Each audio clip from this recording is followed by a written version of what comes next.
दोस्तों, हर इंसान को अपने जीवन में ये 5 बातें अच्छी तरह से समझ लेनी चाहिए, जिससे उसको जीवन में कभी गरीबी के दिन नहीं देखने पड़ेंगे। तो आखिर वो 5 बातें कौन सी है, आइए समझते हैं इस कहानी के माध्यम से। दोस्तों, भगवान शिव और माता पार्वती कैलाश पर्वत पर बैठे थे। तब भगवान शिव माता पार्वती से कहते हैं, हे देवी, इंसान ये 5 बातें समझ जाए तो कभी गरीब नहीं रहता है। फिर माता पार्वती कहती हैं, हे प्रभु, वो कौन सी 5 बातें हैं? फिर भगवान शिव कहते हैं, हे देवी, जो भी इंसान इन 5 बातों को अपने दिल में बसा लेता है तो उस इंसान को जीवन में कभी भी गरीबी का सामना नहीं करना पड़ेगा और उसे कभी भी धन की कमी महसूस नहीं होगी। ये 5 बातें इंसान के लिए बहुत उपयोगी साबित होंगी। अगर इंसान इन 5 बातों को अच्छे से याद रखेंगे तो उनकी जिंदगी से दरिद्रता दूर हो जाएगी। भगवान शिव कहते हैं, हे देवी, एक गांव में एक निर्धन व्यक्ति रहता था जिसके 6 बेटे थे। वो इतना गरीब था कि उसे 2 वक्त की रोटी भी मुश्किल से मिल पाती थी। उसका और उसके बेटों का पेट कभी भर नहीं पाता था। उसने जीवन में कभी अच्छे कपड़े और अच्छा खाना नहीं देखा था। वो निर्धन व्यक्ति अपने बेटों के साथ मिलकर एक सेठ के यहाँ काम करता था और बदले में सेठ उसे हर दिन 1 किलो चावल देता था।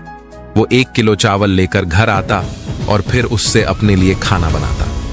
लेकिन उन 1 किलो चावल से बना खाना उस गरीब आदमी और उसके बेटों के लिए काफी नहीं होता था, क्योंकि उनका परिवार काफी बड़ा था। उस निर्धन आदमी के घर में खाने वाले ज्यादा सदस्य थे, इसलिए खाना हमेशा कम पड़ जाता था। अक्सर वे भूखे ही सो जाते थे। भगवान शिव कहते हैं, हे पार्वती, वो व्यक्ति ना तो पढ़ा लिखा था और ना ही उसने अपने बच्चों को पढ़ाया था।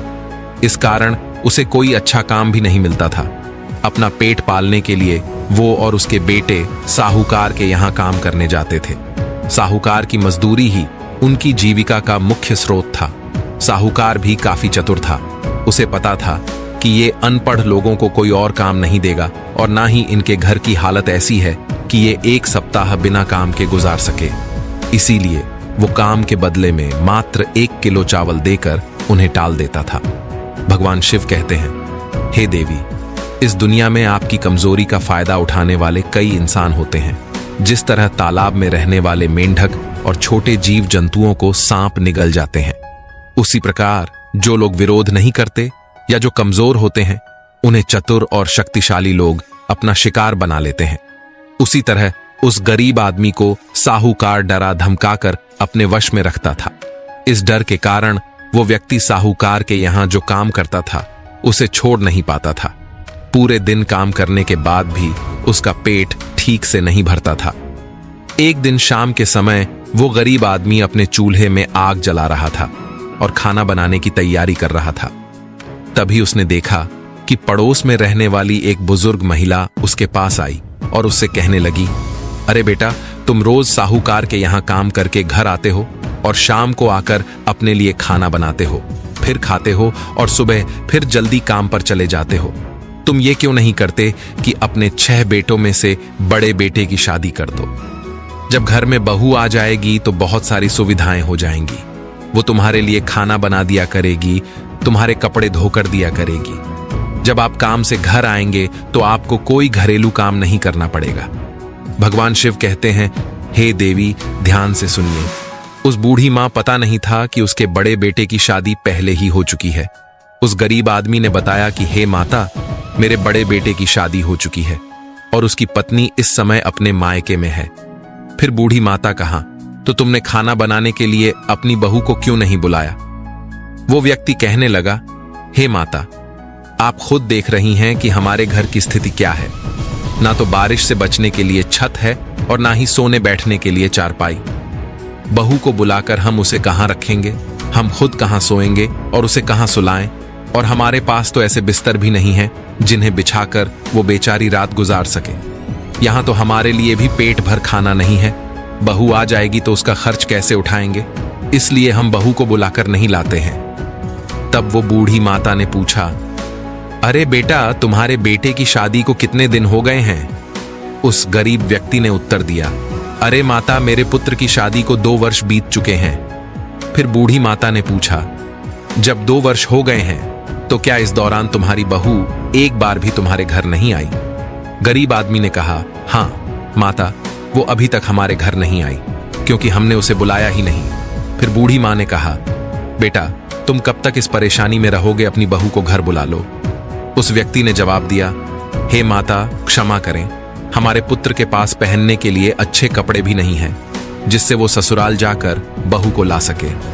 तब बूढ़ी माँ ने कहा, अगर ऐसा है तो चिंता मत करो, मेरे घर से मेरे बेटे के कपड़े ले जाओ और अपने बेटे को पहनाकर उसे बहू को बुलाने भेज दो प्यारे। भगवान शिव माता पार्वती से कहते हैं कि वो बूढ़ी माता उस गरीब आदमी को अपने साथ अपने घर ले गई और अपने बेटे के कपड़े निकाल कर लाई और कहा, ये कपड़े तुम ले जाओ और अपने बेटे को पहना दो। अपने बेटे से कहो कि वो ससुराल जाकर अपनी पत्नी को ले आए।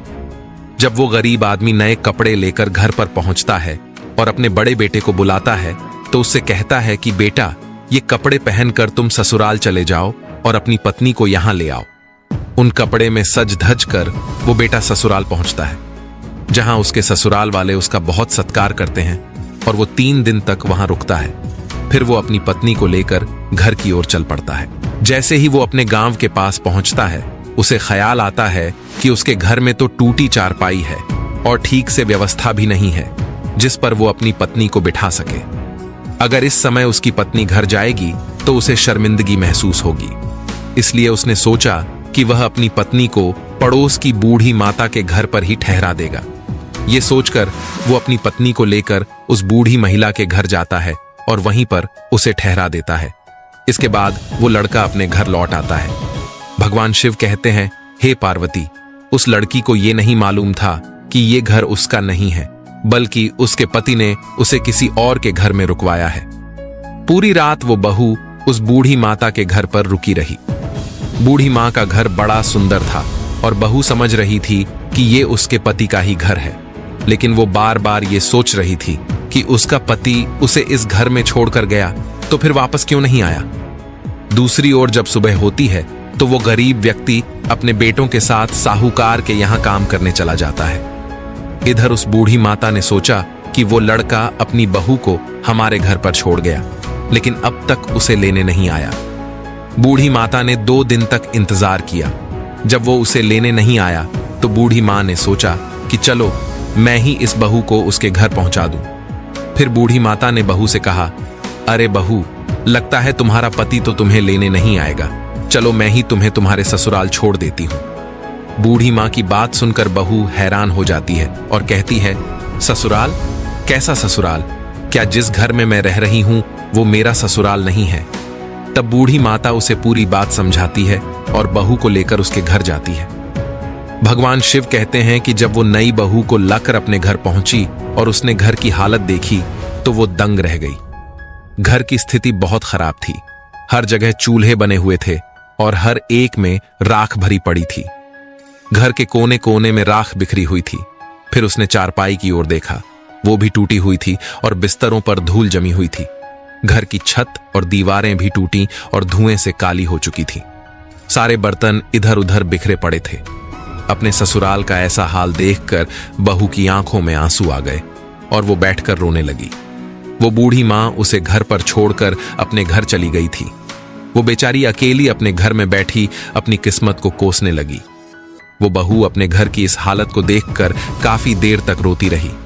फिर उसने सोचा कि चाहे रोऊं या हंसूं, रहना तो मुझे इसी घर में है क्योंकि मेरा विवाह यहीं हुआ है। फिर भगवान शिव कहते हैं कि वो बहू बहुत बुद्धिमान थी। उसने सोचा कि सिर्फ रोने से कुछ हासिल नहीं होगा, उसे खुद ही कुछ करना होगा। इसलिए उस बहू ने अपनी साड़ी का पल्ला कमर में बांधा और घर की स्थिति सुधारने में जुट गई। फिर भगवान शिव कहते हैं कि बुद्धिमान लोग मुश्किल समय में भी नहीं घबराते, बल्कि अपनी बुद्धि का इस्तेमाल करके परिस्थितियों को अपने अनुकूल बना लेते हैं। वो बहू उठी और घर में बने सभी चूल्हे को एक एक करके तोड़ दिया। सिर्फ एक चूल्हा छोड़कर वो सभी बिस्तरों को ध्यान से साफ करती है, उन्हें झाड़ती है, सभी बर्तनों को धोकर व्यवस्थित रखती है और काली दीवारों को पुताई कर साफ सुथरा बना देती है। इस प्रकार सफाई कर उसने अपने घर का रूप ही बदल दिया। भगवान शिव माता पार्वती कहते हैं, हे प्रिय, इसीलिए स्त्री को घर की लक्ष्मी कहा जाता है। एक गृहिणी के बिना लकड़ी, ईंट और पत्थरों से बना घर घर नहीं कहलाता, स्त्री ही घर की शोभा होती है। फिर माता पार्वती कहती है, हे प्रभु, ये कहानी मुझे बहुत भा रही है, आगे क्या होता है? तब फिर भगवान शिव कहते हैं, हे प्रिय, वो बहू उस टूटे फूटे और नर्क जैसे घर को साफ सुथरा बना देती है और काम करते करते शाम हो जाती है। वो अपने पति के आने की प्रतीक्षा करती है। बहुत अंधेरा हो चुका था, लेकिन उसका पति अभी तक अपने भाइयों और पिता के साथ घर नहीं लौटा था। इसलिए वो बहू चिंतित होने लगती है और सोचती है कि वो घर में अकेली है और उसका पति अभी तक नहीं आया है। उसे डर है कि कोई बुरा व्यक्ति उसके घर में ना घुसा आए। उसके मन में ऐसी चिंता चल रही थी। तब तक वो क्या देखती है कि उसके ससुर अपने बेटों के साथ घर के अंदर आते हैं। जब वो घर के अंदर का दृश्य देखता है तो हैरान रह जाता है। वो दिखता है कि घर की सूरत ही बदल चुकी है। वो अपनी बहू से जाकर सवाल करता है, बहू, ये तुमने कैसे कर दिया? हमारे घर में इतने चूल्हे थे, तुमने उन्हें क्यों तोड़ दिया? तब बहू जवाब देती है, पिताजी क्षमा करें, अब से इस घर में सिर्फ एक ही चूल्हा चलेगा और मैं सबके खाना बनाऊंगी। अब किसी को अलग चूल्हे पर हाथ जलाने की जरूरत नहीं है। बहू की इस समझदारी भरी बात को सुनकर उसका ससुर और देवर बहुत खुश होते हैं। फिर वे 1 किलो चावल जो साहूकार ने दिए थे उसने अपनी बहू को दे दिए। बहू ने उनसे खाना बनाया और सबको परोसा, लेकिन उस खाने से किसी का पेट नहीं भर पाया। 2 दिन तक बहू ने इसी तरह से उन्हें खाना दिया, लेकिन वो पर्याप्त नहीं था।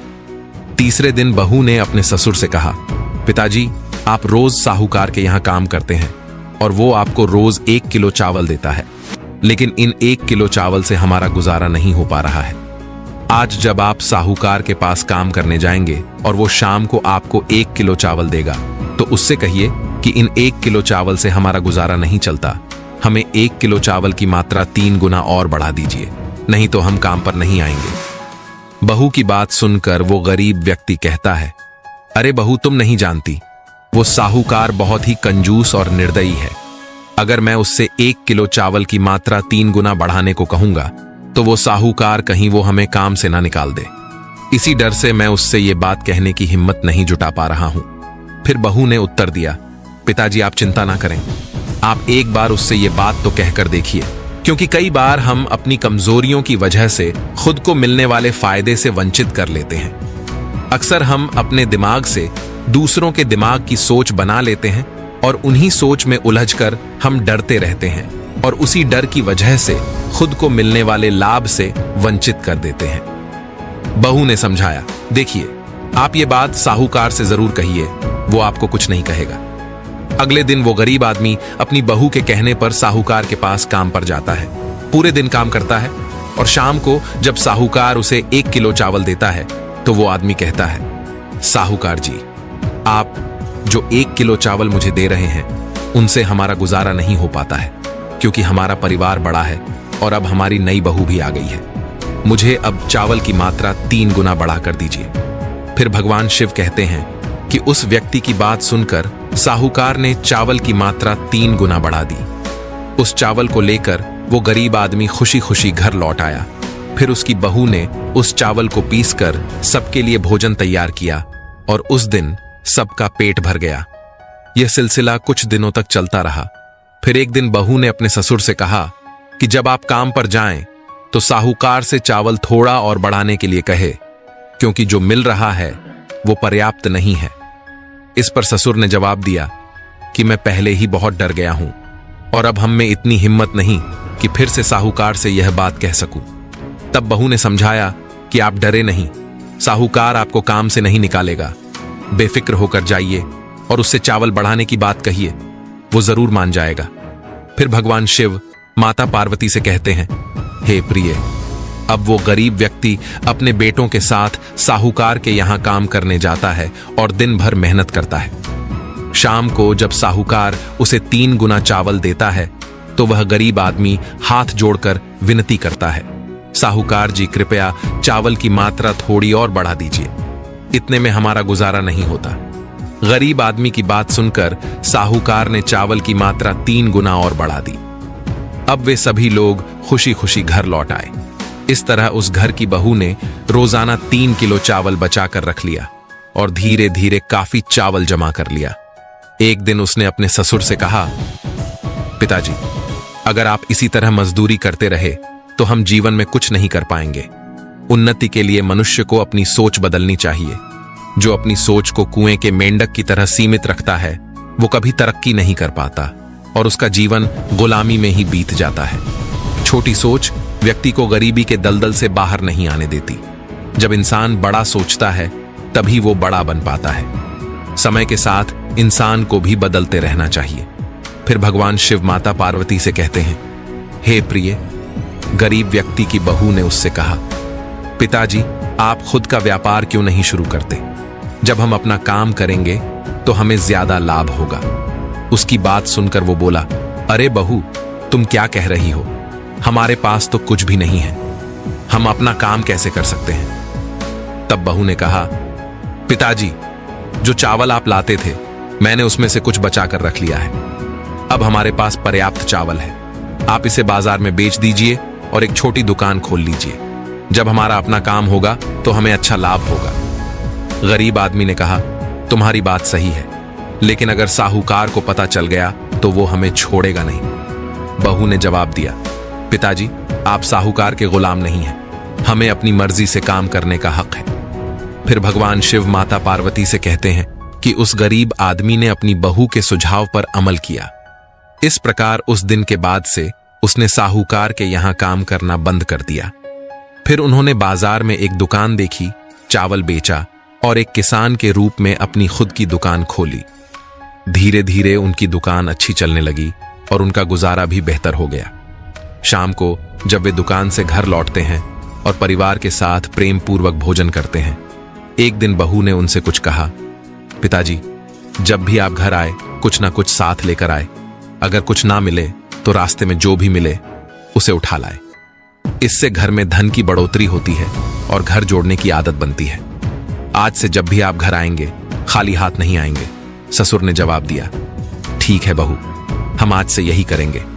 अगले दिन वो गरीब आदमी अपनी दुकान पर पहुंचा और अपने सभी बेटों के साथ पूरा दिन वहां बिताया। शाम को जब वो घर लौटते तो वो हमेशा कुछ ना कुछ साथ लेकर आते, चाहे वो रास्ते में पड़ा एक कागज ही क्यों ना हो। बहू उसे संभाल कर कोने में रख देती थी। फिर भगवान शिव कहते हैं कि हे प्रिय, ऐसे ही कुछ दिन बीत गए। एक दिन क्या हुआ, जब वो आदमी दुकान से वापस आ रहा था तो उसे घर ले जाने के लिए कुछ नहीं मिला। वो सोचने लगा कि अगर मैं खाली हाथ घर जाऊंगा तो बहू क्या कहेगी, वो तो नाराज हो जाएगी। फिर उसने देखा कि रास्ते में एक मृत सांप पड़ा है। वो आदमी मृत सांप के पास गया और सोचा कि चलो आज इसे ही घर ले चलता हूं। उसने एक डंडे से सांप को उठाया और घर ले आया। जब उसकी बहू ने देखा कि ससुर जी मृत सांप को घर में लाए हैं तो उसने पूछा, अरे पिताजी, आप ये क्या ले आए हैं? ये तो सांप है, ये घर में लाने की चीज नहीं है।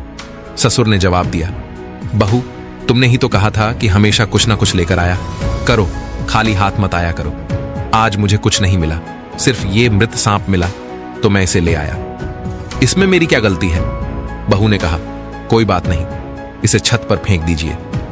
बहू ने सांप को छत पर फेंक दिया। फिर भगवान शिव माता पार्वती कहते हैं, हे प्रिय, इधर क्या हुआ कि एक दिन उसी शहर के राजा की रानी का एक कीमती हार एक चील उठा ले गई और आसमान में उड़ने लगी।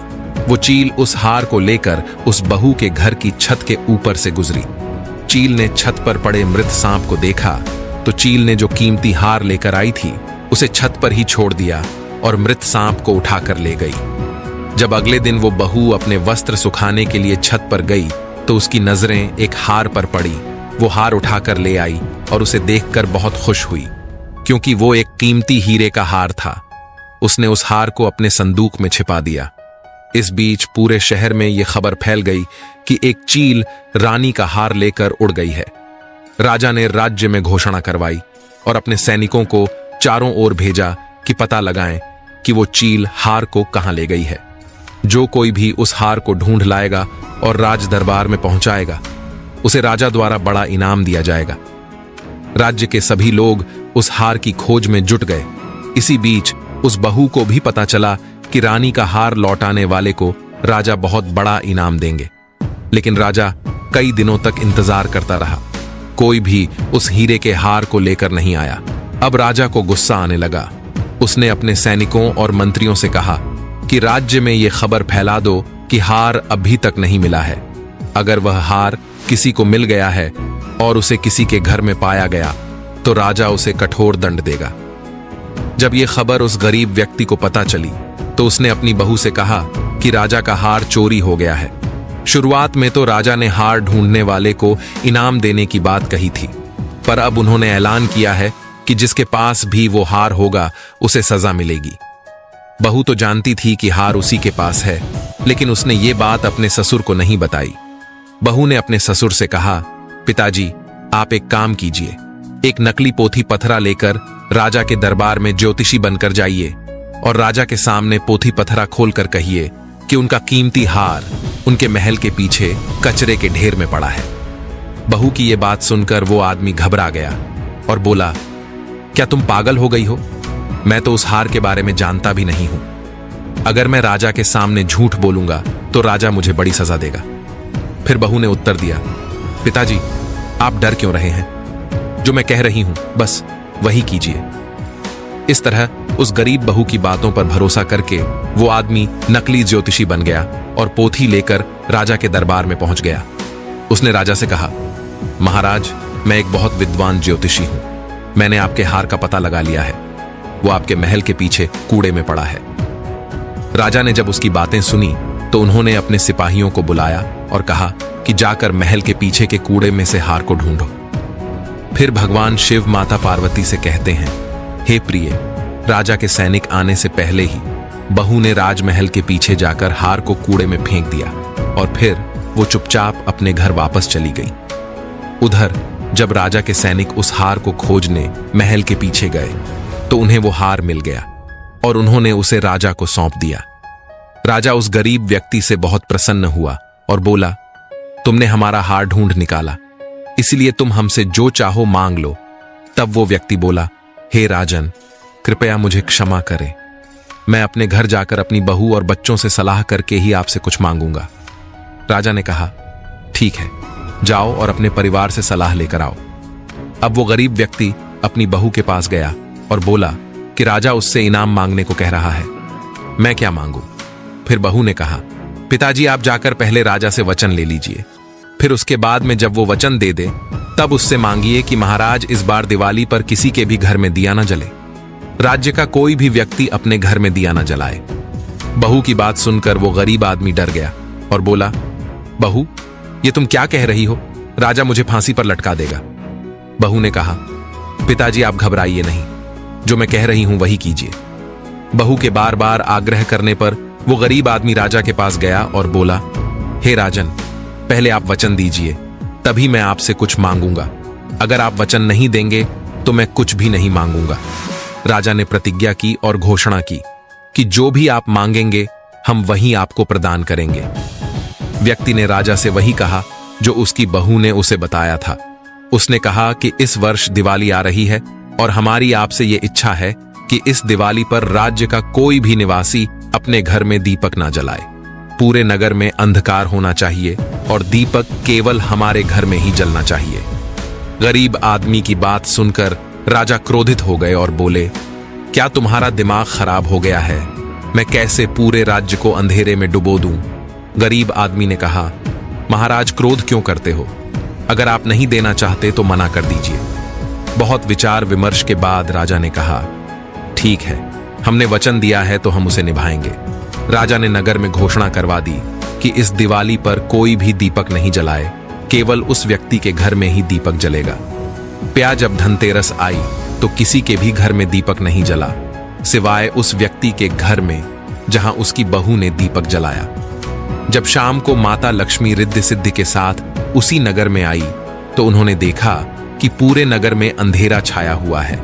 माता लक्ष्मी ने रिद्धि सिद्धि से पूछा, ये क्या बात है? तब रिद्धि सिद्धि ने माता लक्ष्मी को पूरी कहानी बताई।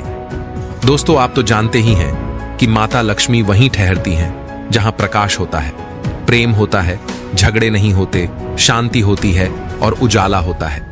अब लक्ष्मी जी रिद्धि सिद्धि के साथ पूरे राज्य में प्रकाश की खोज में निकल पड़ती है। प्रकाश को ढूंढने ढूंढते जब माता लक्ष्मी आगे को बढ़ी तो वो क्या देखती है कि उसी गरीब आदमी के घर में घी का दीपक जल रहा था और उसके घर वाले सब सो रहे थे। इधर माता लक्ष्मी उस गरीब के घर में जाकर बैठ जाती है और उसके घर पर अपनी कृपा बरसाती है। उसकी छोटी सी झोपड़ी को महल में बदल देती है और उसके घर को धन दौलत से भर देती है। सुबह जब उस बहू की आंख खुलती है तो उसने देखा कि उसका घर तो एक भव्य महल के रूप में बदल चुका है। उसने अपने पति और देवर को जगाया तो सब लोग यह देखकर बड़े प्रसन्न होते हैं।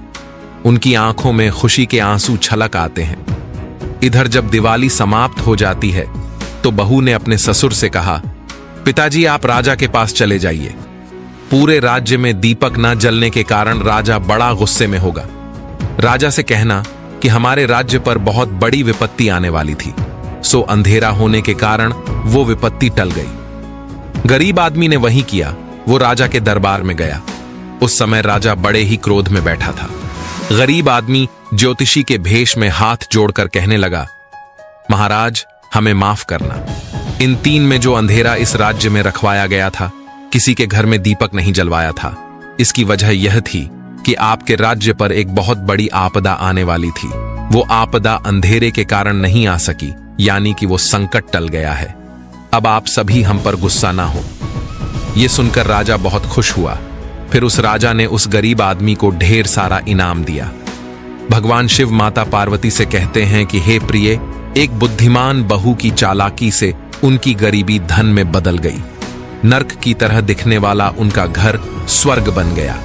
कहा जाता है कि बुद्धिमत्ता और समझदारी से किया गया काम हमेशा सफल होता है और वह आपको खुशियों की ओर ले जाता है। फिर भगवान शिव कहते हैं, हे प्रिय, जो व्यक्ति मेरी इन 5 बातों का ध्यान नहीं रखता वो हमेशा गरीबी में फंसा रहता है।